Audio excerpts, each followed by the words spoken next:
Senhor, muito obrigado pelas verdades benditas que podemos cantar, ouvir e, sobretudo, experimentar. O fato de que somos teus filhos amados e de que quando abrimos a tua palavra para refletir nela, é para ouvir a voz do Pai amado, que tem para nós palavras de vida eterna, de orientação, de transformação.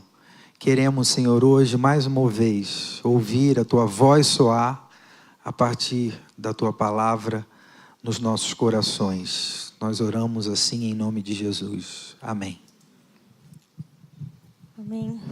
Muito especial começar nosso momento de reflexão na palavra assim, né? É um prazer estar aqui, nesse lugar que é uma responsabilidade um pouco grande. Mas, como o Marcos falou, hoje a gente vai refletir um pouquinho sobre o coração da criança, para pensar que a gente pode se converter ao coração da criança para se converter de novo ao coração de Jesus.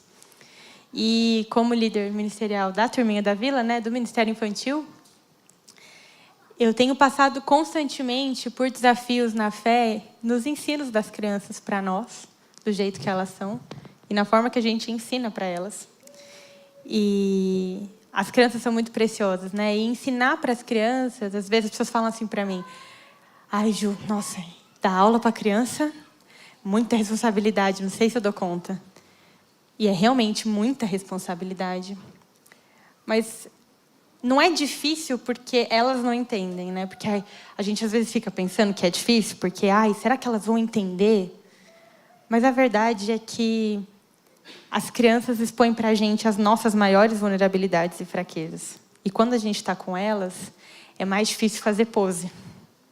Porque elas leem o ambiente com muito mais facilidade. Então, realmente é difícil. E quando eu estava orando no passado, pensando sobre o ano de 2025, o que a gente ia ensinar para as crianças, como que a gente ia, enfim, proceder, qual ia ser o foco, qual ia ser o objetivo. Quando eu estava pensando nesse material que eu compartilhei com vocês na hora dos recados, teve uma oração que me marcou muito, e é com base nela que a gente vai conversar hoje. Eu falei: Senhor, não deixa que a preocupação com os detalhes, assim, qual recurso visual eu vou usar, será que elas entendem esse conceito, será que elas não entendem esse, será que eu posso usar essa palavra, será que elas já têm noção disso? Não permita que nada disso supere a oração principal que meu coração tem que fazer, que é: qual é a verdade básica que eu preciso que seja imprimida no coração delas, que seja visceral para elas. Não me deixa perder esse foco. E aí, enquanto eu orava isso, eu me sentia extremamente confrontada, porque eu percebi que trabalhar a base de fé da criança me faz pensar se a base delas, que deveria ser a minha, está sendo trabalhada na minha vida como uma criança que cresceu e na nossa vida como comunidade de crianças que cresceram. E, de repente, eu fiquei pensando, talvez as verdades básicas que a gente quer ensinar para as crianças estejam passando desapercebidas no nosso dia a dia e talvez esteja desencontrando o nosso coração, esteja só na nossa mente, na nossa resposta automática. Porque a gente aprende muito com elas, é verdade. E teve uma situação na semana passada que a gente começou a trabalhar esse material de grande história da Bíblia. E semana passada foi a aula sobre o pecado. Então a gente foi falar sobre a queda, que é um tema difícil para a gente falar. Não para elas ouvirem, mas para a gente falar. E aí eu falei: gente, hoje a gente vai ver uma história triste. Então elas estavam fixas. E aí elas estavam prestando muita atenção, elas já sabiam aquela história, a maioria delas. E um deles estava olhando assim, e uma hora ele falou: tia, esse diabo é ruim mesmo, né? E aí eu falei: é verdade. E aí uma outra criança que estava ali, ela estava pensando assim, enquanto eu falava, ela estava pensando, ela falou: tia, mas assim, o mal pode até estar no nosso coração agora já, né? Mas se Jesus mora no meu coração, esse mal nunca vai ganhar. E ela falou assim, convicta. E foi naquela simplicidade daquela resposta, eu fui para casa pensando: nossa, essa criança falou com tanta segurança. Quantas vezes eu, que estou ensinando para ela ali, estou tendo essa mesma segurança. Então, foi um momento simples ali, que aquela criança me trouxe um confronto na minha fé com um momento dela, assim, simples. Isso acontece com frequência. E eu queria perguntar para vocês, que são pais, né, que estão aí diariamente com as experiências com as crianças, se tem alguma história que marcou vocês nessa questão da criança estar num momento simples do dia e, de repente, dar fincada na fé, assim, no confronto da nossa fé. São tantas, né? Tem uma coleção de histórias.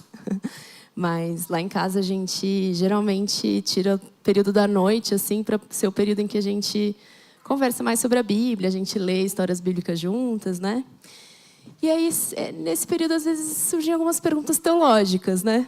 Que a gente fala, gente, estamos cansados, não vamos entrar nesses assuntos agora. Que tal a gente acordar e descansado a gente pode responder? E eu lembro que teve uma ocasião que a gente estava falando sobre a descida do Espírito Santo. E aí um deles perguntou, né, mas quem é o Espírito Santo? E aí eu... ai. 20h30, quem é o Espírito Santo? Como eu vou explicar, né? E aí, assim, pedagogicamente, a gente joga de volta a pergunta, quem é? Quem vocês dizem que o Espírito Santo é, né? Vocês que me digam. E aí um deles falou, mamãe, eu sei quem é o Espírito Santo. Eu, nossa, então tá bom, né? Se você sabe, então você me diz, né? Me responda aí, então, do alto da toda a sua teologia. E a resposta que um deles me deu foi, mamãe, o Espírito Santo é o coração de Jesus, que Ele deixou com a gente para ajudar a gente a obedecer o que Ele pediu.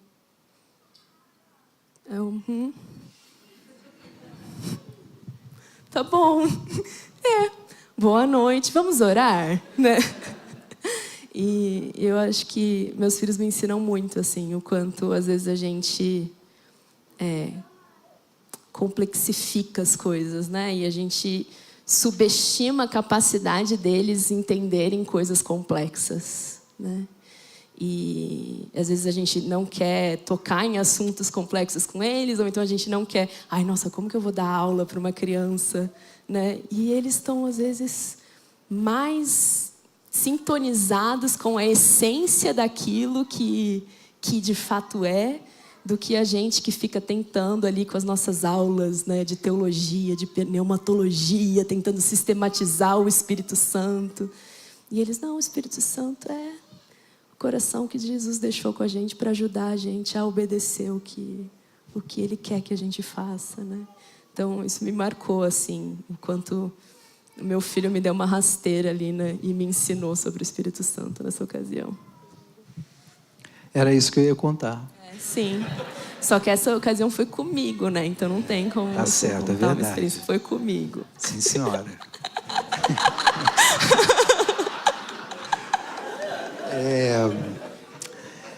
Eu com muita frequência aqui, acho que sempre que eu subo aqui, que eu vou falar alguma coisa, eu conto histórias com os meus filhos, porque eu acho que não tem nada, assim, na minha vida que me coloque diante da minha relação com Deus, falando sobre quem Deus é e sobre quem eu sou. Nada me revela tanto quanto os meus filhos, a minha relação com eles. É uma coisa impressionante, assim, para mim. E teria muitas histórias aqui para contar. Eu lembro de uma vez que um dos meus... assim, Deus se revela para a gente através da vida deles quando eles falam coisas, mas também quando eles deixam de falar, inclusive. Uma vez, a gente já dormindo lá em casa, eu na cama, de madrugada, eu escutei um choro, e aí, né, desde que eles nasceram, meu sono é leve, então, ouvi o choro ali, acordei na hora e falei, opa, tem alguém chorando. E aí eu fui no quarto deles para ver o que estava acontecendo, e um deles não estava no quarto. E eu percebi que o choro não estava vindo do quarto. Continuava o choro, e estava um dormindo, o outro não estava. Aí eu fui para a sala né, indo atrás do choro, e um deles estava sentado na sala, no tapete, em frente à televisão desligada, ele não estava vendo televisão de madrugada, mas ele chorando, e aquilo ali rasgou meu coração. Eu falei, meu Deus, eu falei, filho, o que houve? Por que você está aqui chorando? Ele falou, papai, eu não estou conseguindo dormir, eu não consigo dormir. E quando ele disse isso, e eu percebi que ele estava passando por aquilo sem ter me chamado, me deu um peso, me deu uma tristeza, e eu falei, mas filho, mas por que você não me chamou? Ele falou, não adianta, papai, o que adianta eu te chamar? Né? Eu não estou conseguindo dormir. E eu falei, filho, mas você devia me chamar, você não pode passar por isso sem me chamar. E eu falei, não adianta, mas eu vou ficar com você, acordado. Você pode não dormir, e eu também não vou. E aí eu lembro que naquela noite, eu peguei ele ali na sala, com um olhinho cheio de lágrima, fui com ele para a cama dele, deitei com ele e falei, olha, se você quiser não dorme, vamos ficar acordados nós dois aqui, mas vamos ficar aqui. Ele, então tá bom, papai faz massagem então. Eu comecei a fazer massagem, passar a mão nas costas, ele gosta muito. E daqui a pouco ele dormiu. E eu pensei, às vezes, a partir dessa história, dessa relação ali com meu filho, eu olho para a minha relação com Deus, que muitas vezes é assim que a gente lida com Deus. A gente passa por momentos difíceis e a gente diz assim, eu não vou nem levar isso a Deus, que não adianta. E o que Deus diz para a gente às vezes é, eu quero passar com você por esse momento difícil, e eu vou ficar com você até você poder descansar. É assim que Deus se relaciona com a gente esquece desse aspecto, dessa característica fundamental, basilar, de quem é o nosso Deus, mas às vezes são nossos filhos que nos trazem essa consciência, essa lucidez a respeito de quem é Deus novamente. Então eu louvo a Deus pela vida deles. E se você, casal, ainda não é pai e mãe, se isso puder acontecer, se isso for uma escolha que você possa fazer, não deixe de fazer, porque eu creio que Deus fala muito com a gente através dos nossos filhos. Sejam eles biológicos, sejam eles gente de quem a gente cuida, que está sob o nosso cuidado. É muito especial, né? Porque a verdade é que as crianças têm muito a ensinar para a gente, do jeito que elas vivem, do jeito que elas são. E a gente tem muito a aprender com o que a gente quer ensinar para elas. E a nossa conversa vai um pouco nessa linha hoje. E quando eu pensava em qual texto a gente ia basear essa reflexão, vieram vários na minha cabeça, porque tem muitos episódios contados nos evangelhos incríveis de Jesus com as crianças, Jesus ensinando os adultos com a preciosidade das crianças. Mas teve um que ficou martelando no meu coração exatamente sobre essa base de fé que a gente quer ensinar para elas e que a gente tem que ensinar o nosso coração de novo. E eu queria convidar vocês a abrirem lá no Evangelho de Marcos, no capítulo 1, do versículo 9 ao versículo 13. E eu vou pedir para a Lu ler para a gente, por favor. Eu vou ler na Nova Versão Transformadora. Certo dia, Jesus veio de Nazaré da Galileia e João o batizou no Rio Jordão. Enquanto saía da água, viu o céu se abrir e o Espírito Santo descer sobre ele como uma pomba. E uma voz do céu disse: Você é meu filho amado, que me dá grande alegria. Em seguida, o Espírito conduziu Jesus ao deserto, onde ele foi tentado por Satanás durante 40 dias. Estava entre animais selvagens e os anjos o serviam. Amém. Esse texto é muito bonito. E quando a gente pensa na vida de Jesus, né, Jesus foi ensinado e ele foi criado ouvindo muito a palavra do Senhor, né, a Torá. Ele foi ensinado desde pequeno e isso encheu o coração dele. Eu aprendi com o meu pastor Marcos Botelho que naquela época as pessoas não liam tanto, né, não tinha tanta coisa para se ler, era muito ouvir. Então, e dá importância para a gente, inclusive hoje, de ouvir sempre a palavra. Tem um lugar no nosso coração especial, né? E Jesus ouviu a palavra de Deus, cresceu ouvindo a palavra de Deus. Quando ele fez 12 anos, é contado nos evangelhos que ele foi fazer o rito que era necessário de ir até os mestres da lei. E eles ficaram admirados com o quanto Jesus sabia. E Jesus continuou crescendo, né, diz a palavra, em sabedoria, estatura e graça. E antes dele começar o seu ministério, ativamente, publicamente, os evangelhos fazem questão de contar esse episódio. O episódio de que ele foi até o Rio Jordão para ser batizado. Então ele recebeu, ouviu a voz do alto dizendo quem ele era, a sua identidade. Tu és meu filho amado, em quem eu me agrado, em quem eu tenho meu prazer. E isso é contado para nós antes dele começar o ministério, antes dele fazer todas as suas ações miraculosas, maravilhosas, mostrando quem ele era. E tem muito para a gente aprender com isso. Foi a identidade de Jesus revelada pelo Pai antes dele começar o seu ministério na vida adulta. E aí a primeira pausa que a gente faz aqui, para a gente lembrar que a gente ensina as crianças que elas são filhas amadas de Deus, seguras no amor de Deus. E nós também somos. Então, se tem uma coisa que eu quero que elas guardem no coração, que elas não esqueçam, se elas esquecerem de todas as histórias, de tudo, o que eu quero que fique nas entrelinhas no coração delas é que elas são filhas amadas de Deus, seguras no amor de Deus, mais do que qualquer outro ensinamento. E a verdade é que isso é muito óbvio, né? Então, para nós, a gente fala, tá, eu já sei. Se você caminha minimamente numa igreja, e até as pessoas que não são cristãs, também sou filho de Deus. Se alguém perguntar, você fala, eu sou filho de Deus, eu sei disso. E será que a gente sabe mesmo? Será que a gente sabe só responder ou será que a gente experimenta isso? Será que o nosso dia conta isso? Os nossos dias falam sobre isso? Ou a gente precisa de uma coisa maior? Porque assim, é muito básico isso, que eu sou filho de Deus, eu já sei, mas eu estou buscando conhecimento, eu preciso de uma coisa maior, uma coisa mais profunda.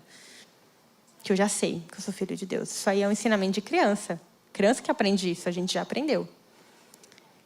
E quando Jesus está falando para os religiosos para serem como crianças, a gente tem o hábito, às vezes, de ler isso e achar que Jesus estava falando para ser inocente como as crianças. Mas a inocência é um conceito muito moderno.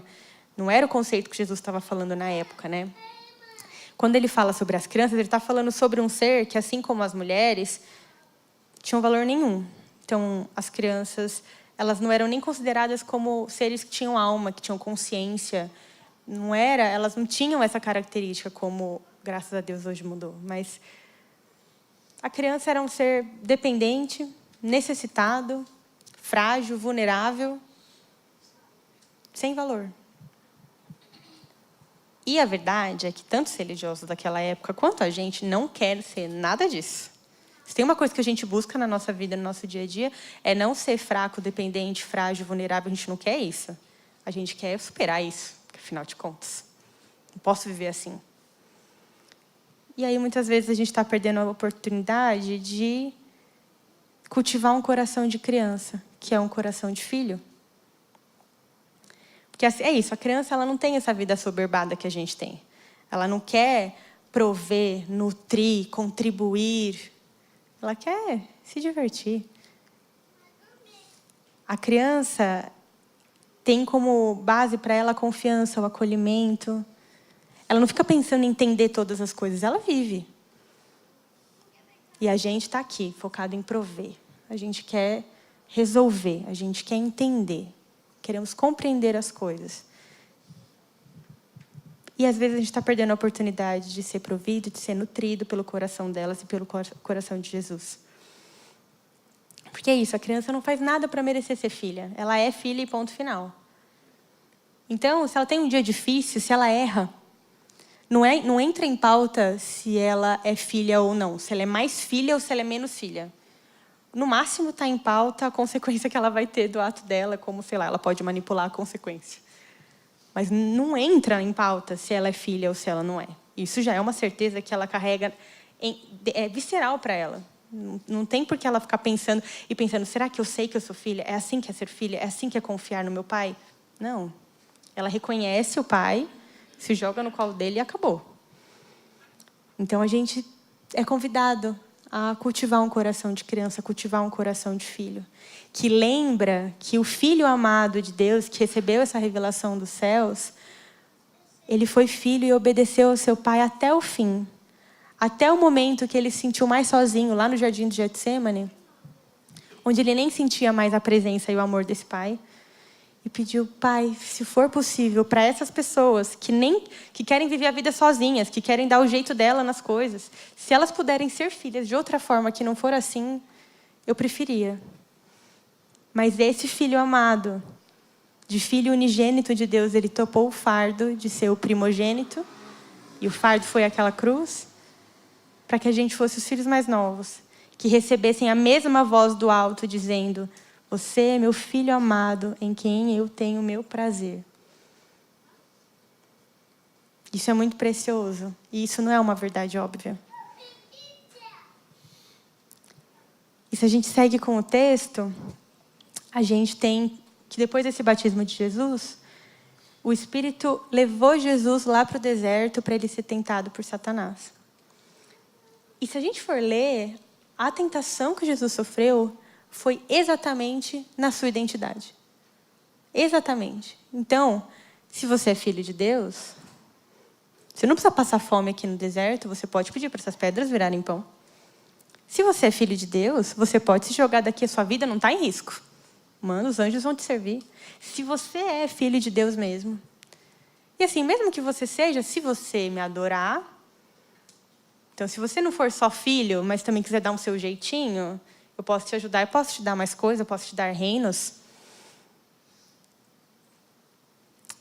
E a revelação do Pai de quem ele era o fortaleceu nos momentos da tentação, no momento dos desafios. E nós somos convidados a refletir sobre isso. Porque quantas vezes nos nossos dias, no fim, tem uma vozinha que vai falar: não, se você é filho de Deus mesmo, não tem porque sua cidade está passando fome com um monte de gente assim na rua.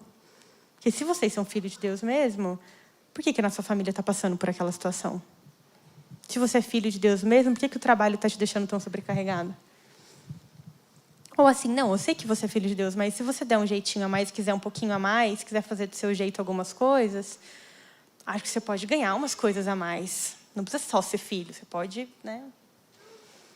Quantas vezes isso assola o nosso coração? E a gente vem para o nosso segundo ponto, de que nós ensinamos a criança que ela é filha amada de Deus e que essa identidade de filha vai sustentá-la nos dias difíceis. E é engraçado, porque quando a gente ensina isso para as crianças, gente, elas são muito seguras nessa verdade. E mesmo quando elas têm dias difíceis e vão compartilhar sobre um dia difícil, porque elas falam para a gente, elas choram, elas pedem oração para a gente, é muito bonitinho. Tia, ora pela minha mãe, tananã, tananã. Elas falam. E mesmo se elas chorarem e souberem que é um momento difícil, no fim do dia é no colo do pai que elas vão, então elas entendem que Deus cuida delas. É óbvio. O dia difícil não entra em pauta se elas vão ser cuidadas ou não. E elas vêm nos ensinar isso. Porque cultivar o coração de criança é cultivar um coração de filho. E ela vem nos ensinar que nas nossas crises de ansiedade, nas nossas preocupações com o que aconteceu, com o que não aconteceu ainda, com o que passou e a gente não pode mudar, com o que nos falta, com o que a gente não sabe, o que a gente não entende.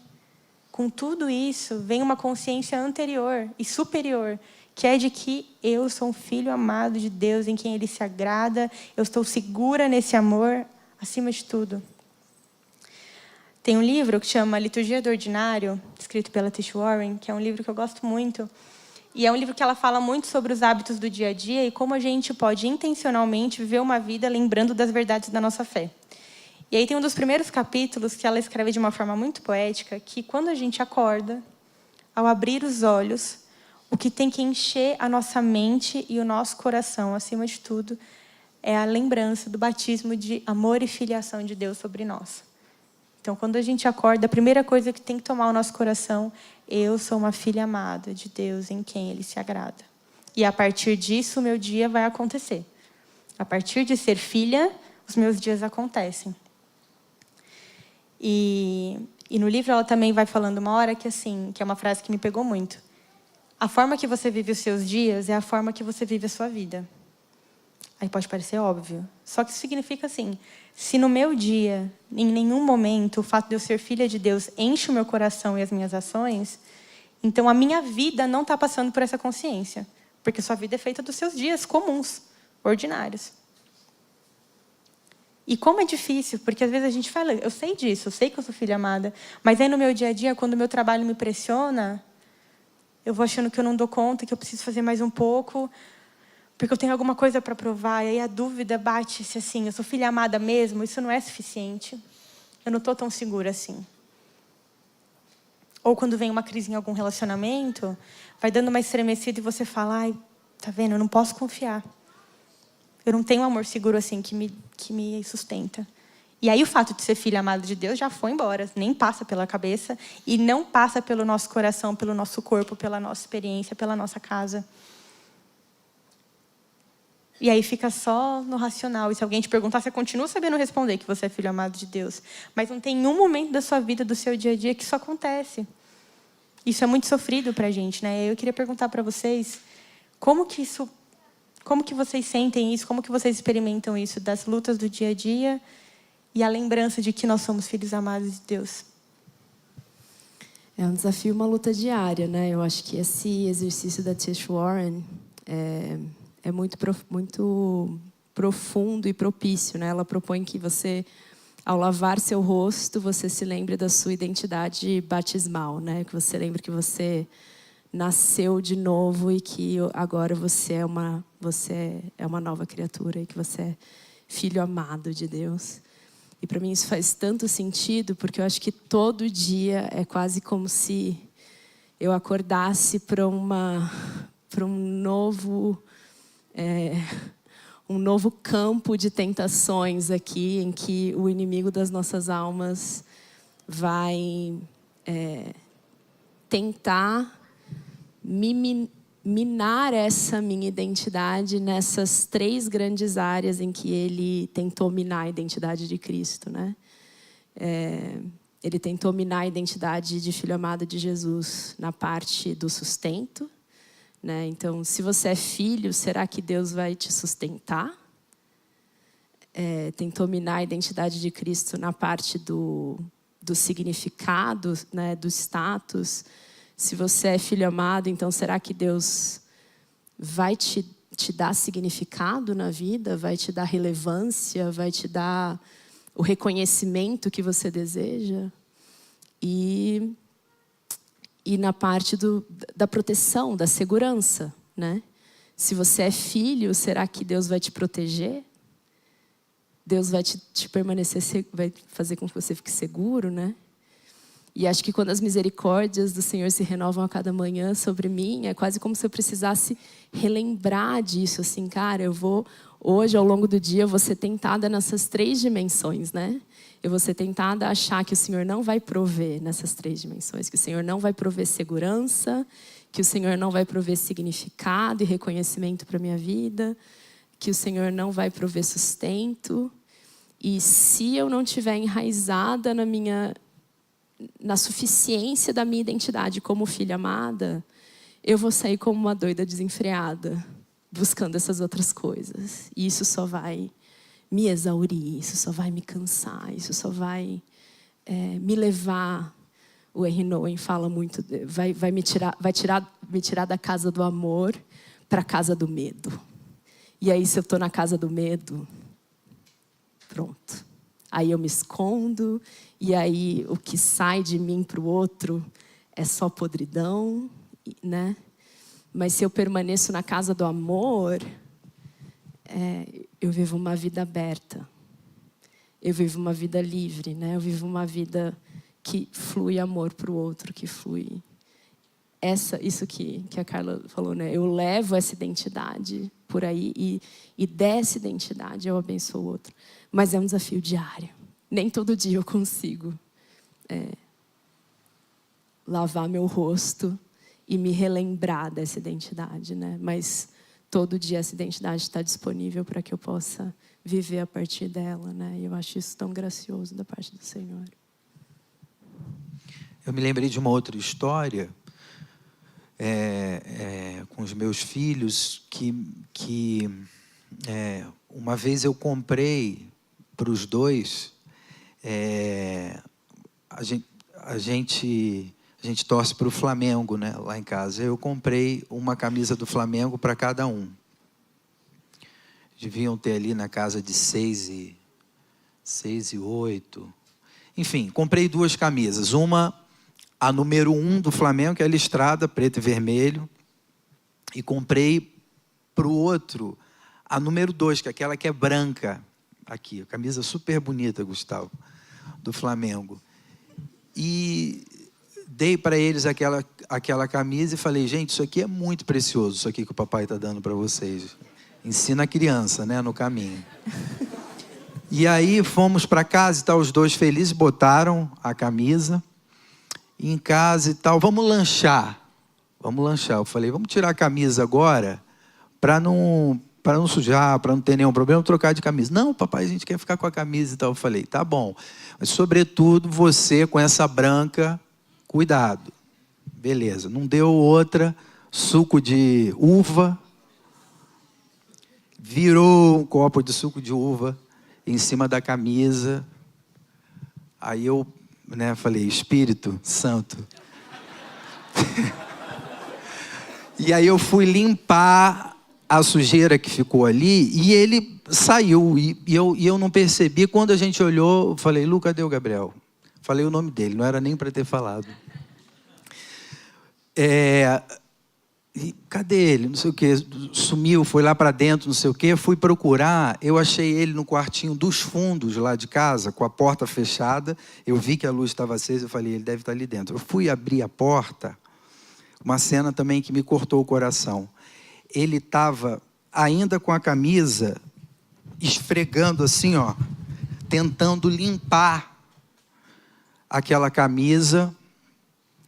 E eu falei, filho, o que houve, filho? Por que você está chorando? Ele estava chorando, tentando limpar a camisa. Eu falei, filho, não adianta fazer isso aí. E você não precisa chorar por causa disso. Ele, papai, eu sujei a camisa e tal. Eu falei, filho, não tem nenhum problema. Essa camisa não tem valor nenhum diante do amor que eu tenho por você. A gente joga fora essa camisa. Eu não joguei, é muito cara. A gente limpou a camisa e tudo mais, tem até hoje lá a camisa, já não cabe mais direito neles, mas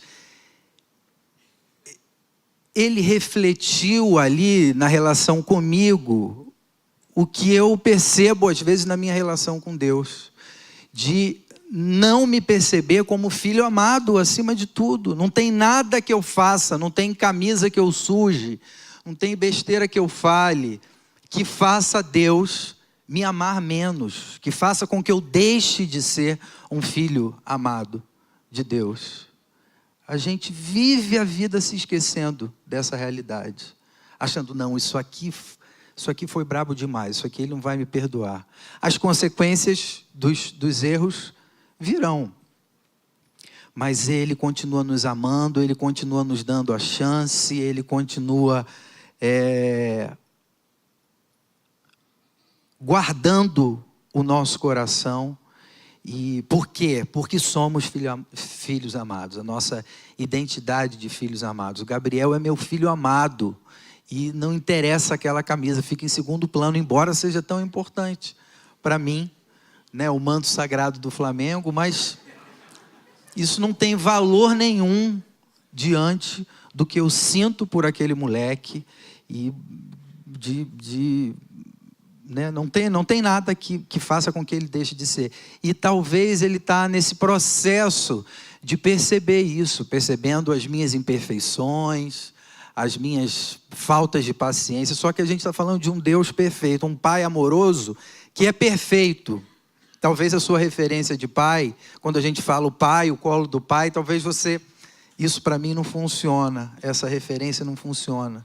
No entanto, Deus é um Pai perfeito, sem os nossos erros, sem os nossos ódios, sem as nossas indiferenças, e que nos ama de fato, em todo o tempo, do começo ao fim, e que te ama hoje aqui. Talvez você esteja pensando, eu estou fora, eu estou distante, eu estou com a camisa suja, eu não consigo limpar.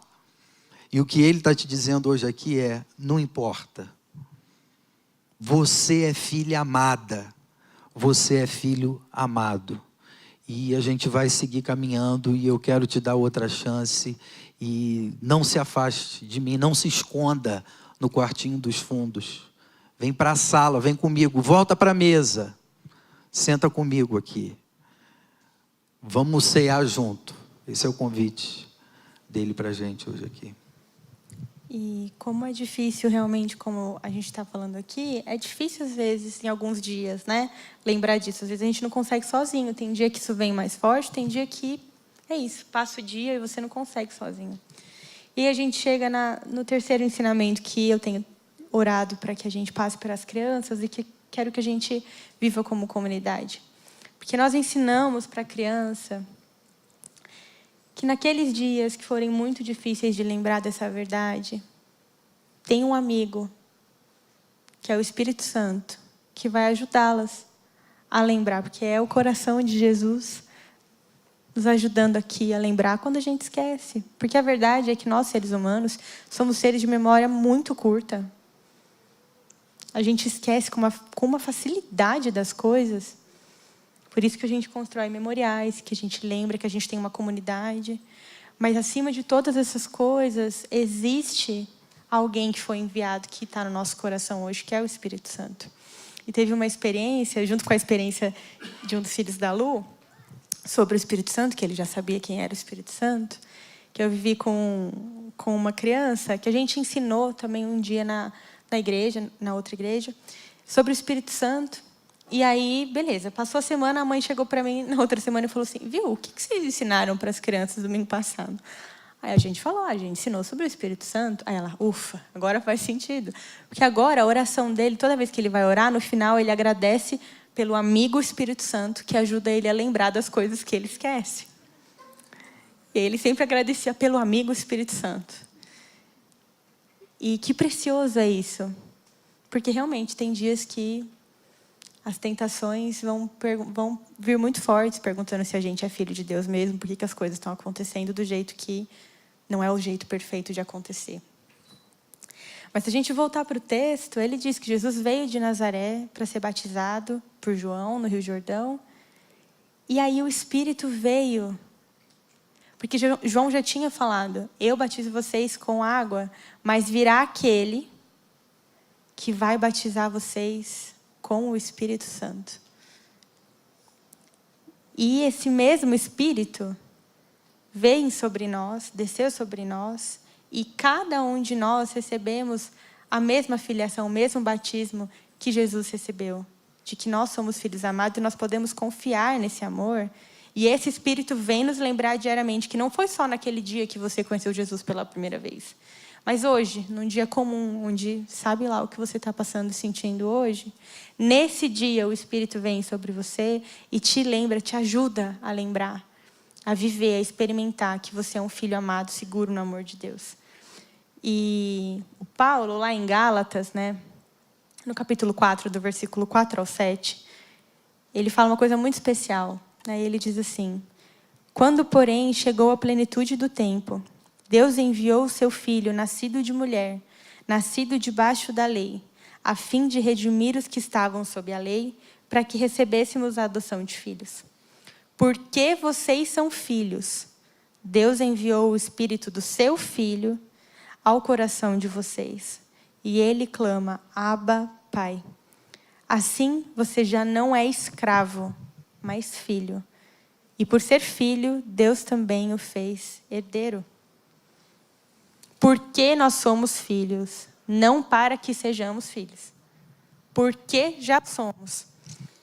Porque o Filho unigênito topou seu primogênito. Porque isso já aconteceu. Nós já somos filhos. Se você sente, se você não sente, se você entendeu agora, se você ainda acha que vai ter que compreender, já somos filhos. E o Espírito foi enviado. Ele é enviado ao nosso coração para tocar na nossa vulnerabilidade. Para tocar nesse lugar que quando a gente cresce, quando a gente deixa de ser criança, a gente abre mão. Esse lugar de segurança, que a criança sabe que ela é filha e ponto final, que a gente superou. Que a gente cresceu, a gente já superou isso. Mas esse lugar que a gente perdeu, essa vulnerabilidade que a gente quer fugir, é para onde a gente é convidado a voltar. Lembrando que nós somos como crianças mesmo, dependentes, fragilizadas, vulneráveis, carentes, necessitadas e confiantes e seguras no amor de Deus. Graças à obediência do Filho amado, nós somos filhos e não mais escravos. O Espírito Santo já foi enviado, a plenitude do tempo já chegou, a redenção já chegou. Chegou naquele tempo, chegou no dia que você conheceu Jesus, chegou hoje. As misericórdias do Senhor se renovam todos os dias. E mesmo quando a gente não se lembra, hoje é outra oportunidade de você lembrar que o Espírito Santo já chegou para clamar no seu coração: Pai. Abba, Pai, em qualquer língua, gregos, romanos, qualquer língua, o escândalo de chamar Deus de Pai acontecia naquela época, acontece hoje. Mas ainda assim é uma verdade. E você conseguindo ou não falar, o Espírito está no seu coração te convidando para isso. Jesus alertou várias vezes aqueles adultos religiosos que superaram ser crianças. E alerta a gente também, para ser como a criança na sua pequenez mesmo. Aquela criança que é frágil, é carente, que quer às vezes lavar a camisa do Flamengo para não deixar o pai bravo às vezes. Essa criança que, se chegou um dia que ela caiu na escola, se ela sujou uma camisa, se ela tirou nota baixa na prova, no fim do dia ela é filha. Ela volta para o colo do pai, ela dorme e ela acorda filha. E mesmo ela sendo dependente, carente, frágil, vulnerável, ela não vive como escrava, ela vive como uma pessoa livre. Tão livre que ela é capaz de se admirar com as coisas repetidas do dia a dia. Tão livre que é bom. E a vida é um dia que vale a pena ser vivido, mesmo na sua rotina. É um dia que vale a pena ser compartilhado com o seu pai. E o coração da criança é assim, é um coração de filho. E a minha oração por nós hoje é para que a gente não supere o coração de filho. Não acha que precisa superar. Mas um lugar que a gente tem que voltar. E o Espírito Santo é esse nosso amigo, que vai ajudar a gente nos dias que a gente não conseguir sozinho. Mas que a gente consiga, nesse dia, entender que o convite de Deus para nós é para deixar o nosso coração voltar para essa verdade, mesmo que seja difícil. Brennan Manning é um autor muito especial e um dos seus livros, que chama O Anseio Furioso de Deus, ele conta que veio uma mulher para ele, 70 anos, vida inteira na igreja.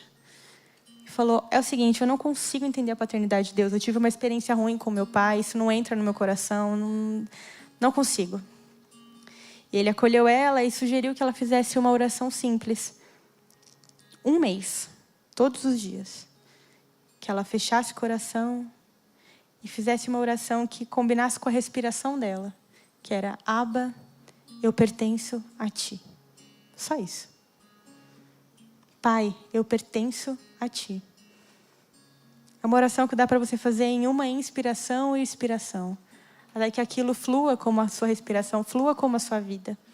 E essa mulher, 70 anos de sofrimento, depois de 1 mês ela mandou uma carta, dizendo que agora, mesmo sendo difícil e confrontando, aquele lugar de vulnerabilidade, de intimidade de criança com o pai, embora ele tenha sido extremamente constrangedor no início, porque é um lugar que a gente não quer ir, aquilo transformou o coração dela. E ela falou, mais do que meu nome, eu sou filha amada do Pai.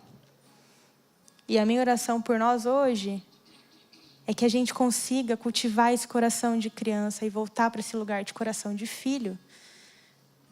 Independente do que a gente está passando. Que um olhar soberbo do adulto de querer resolver todas as coisas, nutrir, contribuir, prover, que seja abraçado pelo fato de sermos crianças no colo do Pai, seguras, como uma criança é no colo de seu Pai, porque é isso que nós somos. O Espírito Santo vem hoje dizer para nós, vocês são filhos amados de Deus, em quem Ele tem o seu prazer. Que Deus te abençoe.